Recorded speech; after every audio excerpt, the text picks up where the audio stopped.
The morning I found my son going through my wife's old filing cabinet, I didn't say anything. I just stood in the doorway and watched. He didn't see me. He was moving fast, pulling folders out, flipping through papers, putting them back. His hands were shaking. That was 6 months after Margaret passed. I should have asked him what he was looking for. I should have said something, but I was still in that fog that grief puts you in, where everything feels like it's happening behind glass, and you're just watching it all from somewhere far away. So I turned around, walked back to the kitchen, and poured myself a cup of coffee I didn't drink. I told myself it was nothing. I was wrong. My name is Harold. I'm 63 years old. I spent 31 years working in commercial insurance, and I thought I understood risk. I thought I understood how people could lose everything. I'd seen the paperwork. I'd seen the claims. But nothing I ever processed in that office prepared me for what my own family was doing to me inside my own house. Margaret and I met when I was 26. She was a school teacher, quiet, steady, the kind of person who remembered every birthday and kept the cards in a shoebox in the closet. We had 2 sons. My older son, Richard, came first, and then 8 years later, my younger son, Daniel. 2 boys, same parents, same house. And I still don't know how 2 people can turn out so completely different. Richard was always the charming one. He could talk to anybody. By the time he was in his 20s, he was in finance, making money I didn't understand, wearing suits I couldn't afford. He called every Sunday, always with a story about some deal or some client, always sounding like everything was going exactly right. Margaret used to say he reminded her of a salesman. I thought she meant it as a compliment. Daniel was quieter.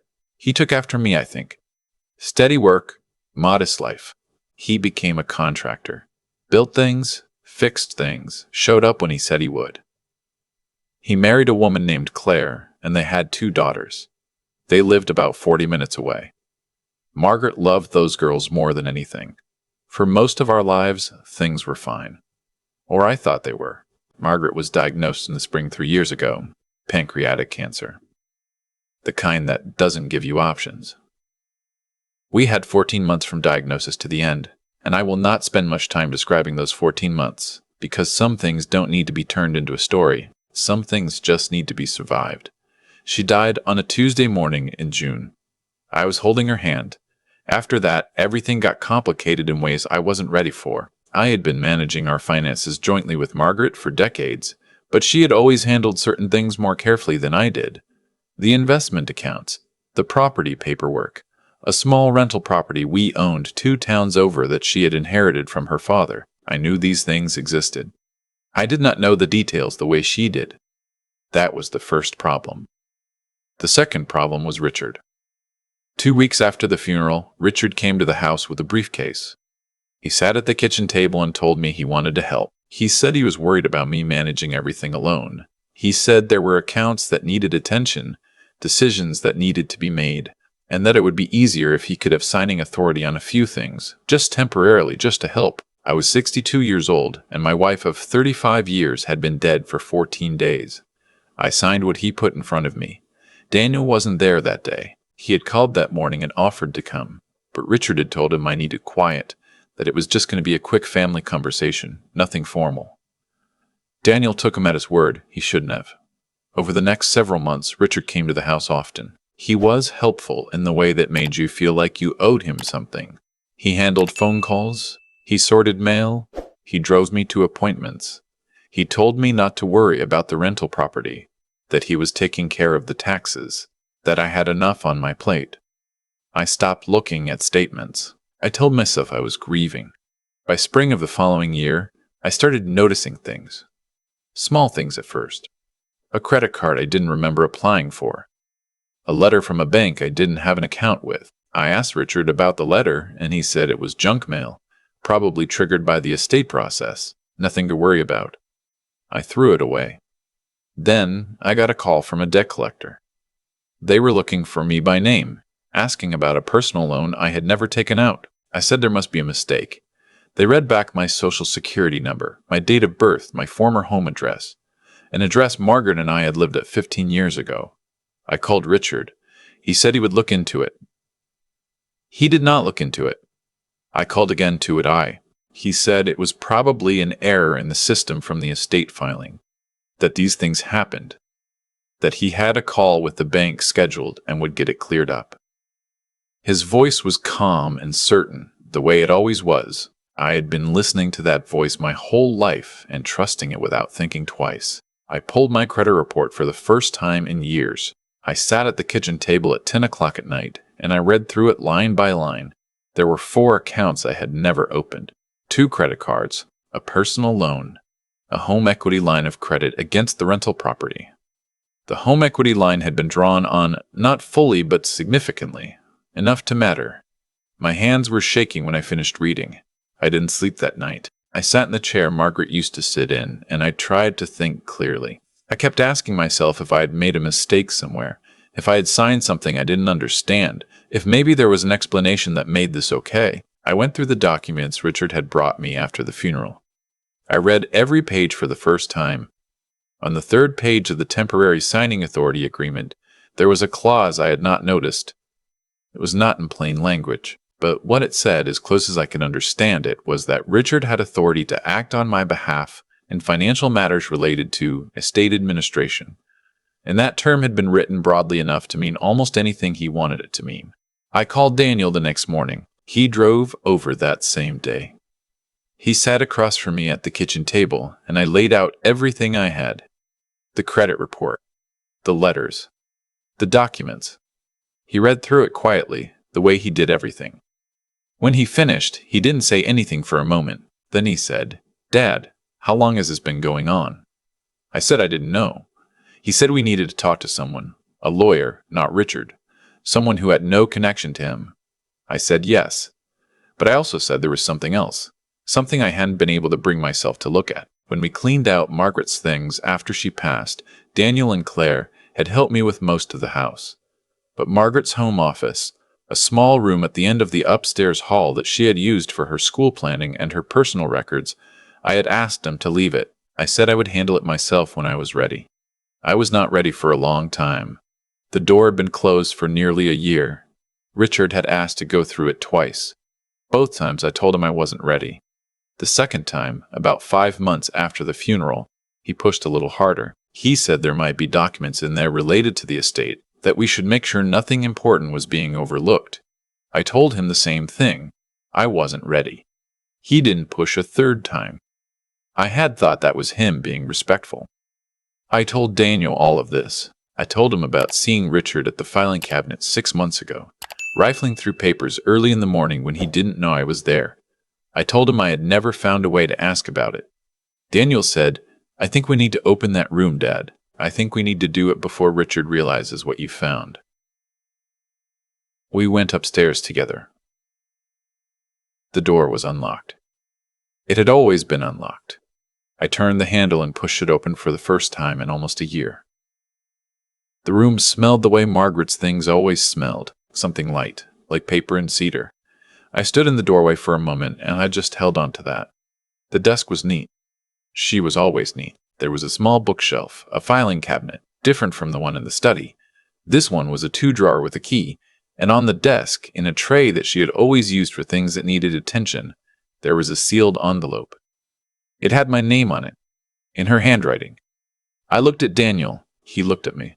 Neither of us said anything. I sat down in her chair and I opened it. She had written it 9 months before she died. The letter was 4 pages, front and back, in her careful schoolteacher handwriting. She started by saying she was sorry she hadn't found the right time to tell me in person, that she had tried more than once and hadn't been able to, that she knew I loved Richard, and she didn't want to take that from me before she could show me what she had found. Then she told me what she had found. 3 years before her diagnosis, Margaret had discovered a discrepancy in our joint savings account.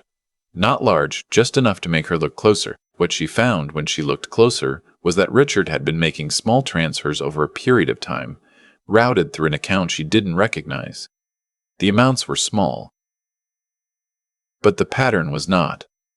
She didn't come to me first. She went to the bank. Then she went to a forensic accountant, a woman she had met through the school district who did private work. She said she spent 8 months building a clear picture before she was willing to believe what she was seeing. Richard had been stealing from us for 6 years. Not dramatically, Not all at once, the way a careful person steals. Slowly, quietly, in amounts that could always be explained if anyone looked. A transfer here attributed to a bill.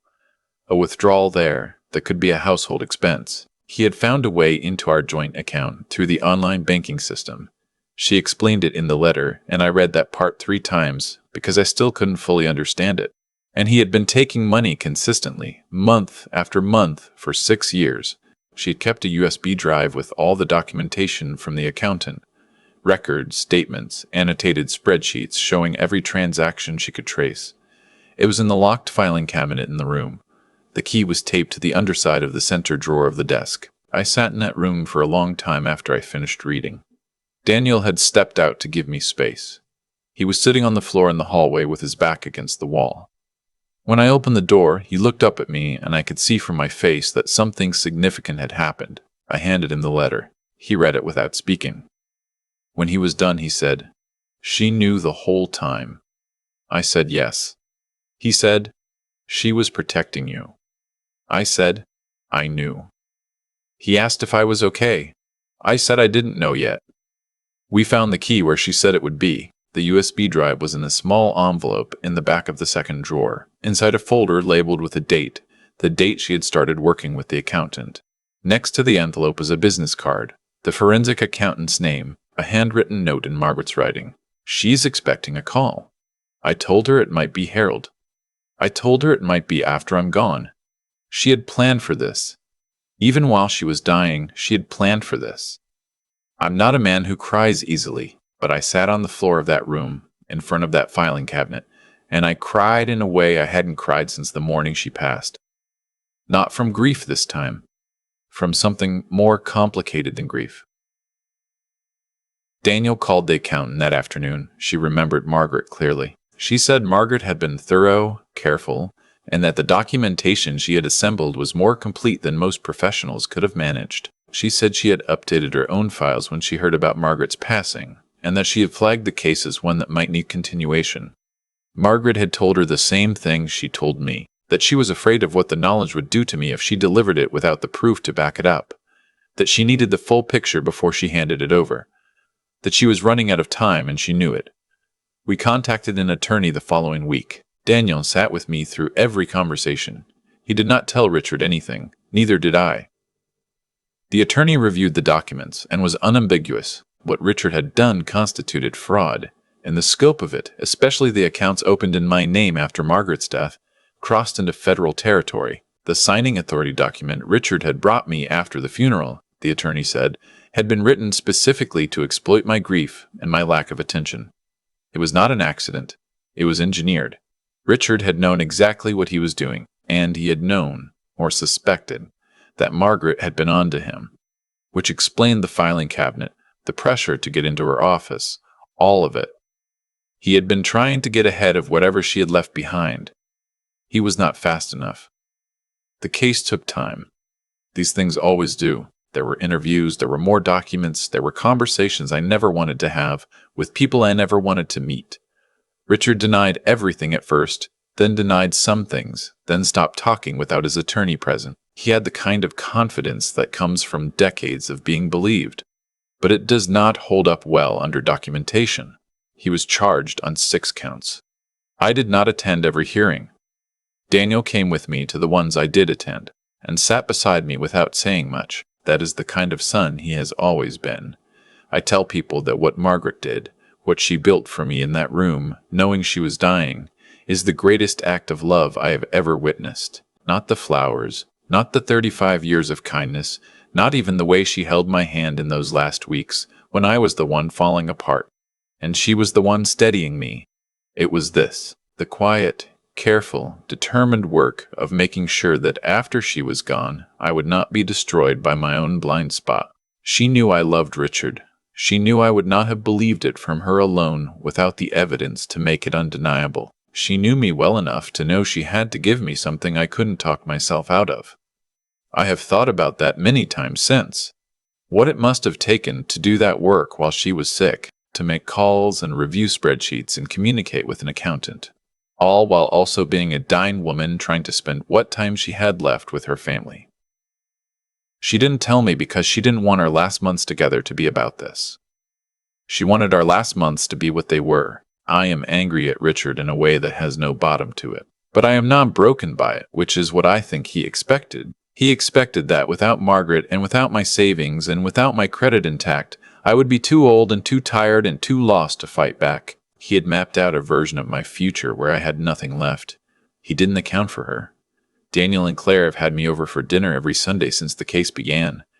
The two girls, my granddaughters, have started calling more, asking how I am, telling me about school. They are 12 and 14, and they are exactly the kind of people their mother and father raised them to be. Last month, the older one asked me to come to her science fair.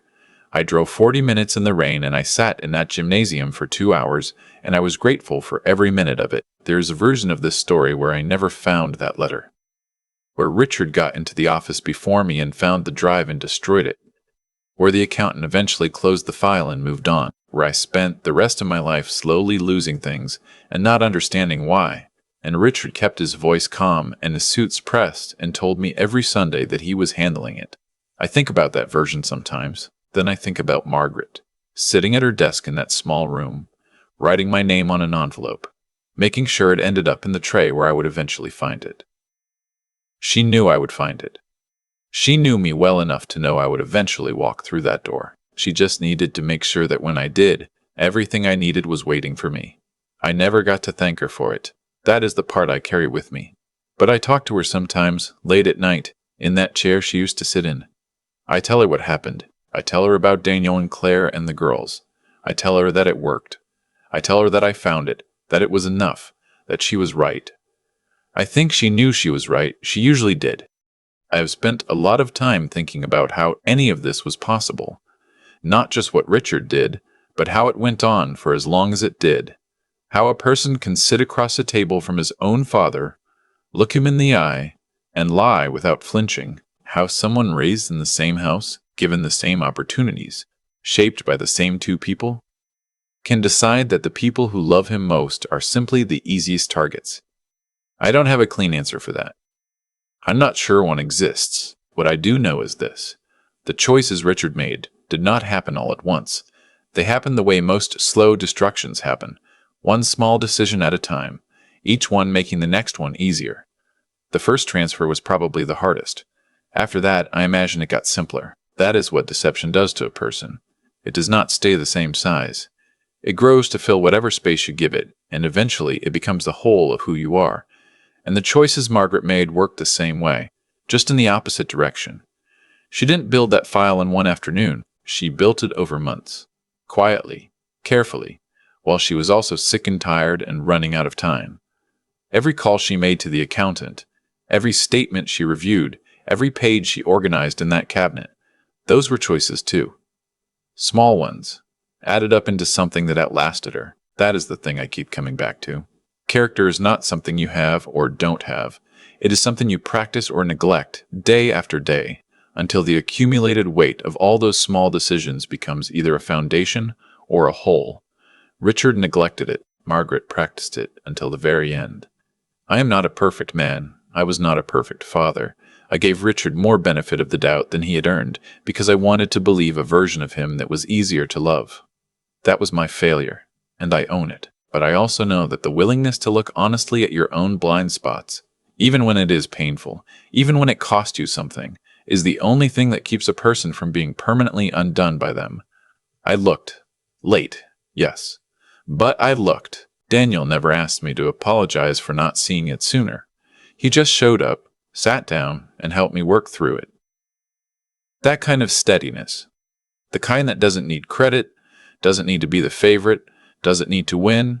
That is the most underestimated strength there is. I underestimated it for too long. If there is anything I would want someone to take from all of this, it is simply that the truth does not expire. Margaret understood that. She knew she might not be there to deliver it herself, so she made sure it would survive her. She trusted that the right person would eventually walk through that door and find it. She trusted me. The version of me she believed I was capable of being when I finally stopped looking away. I have tried, every day since, to be worth that trust. That is all any of us can really do.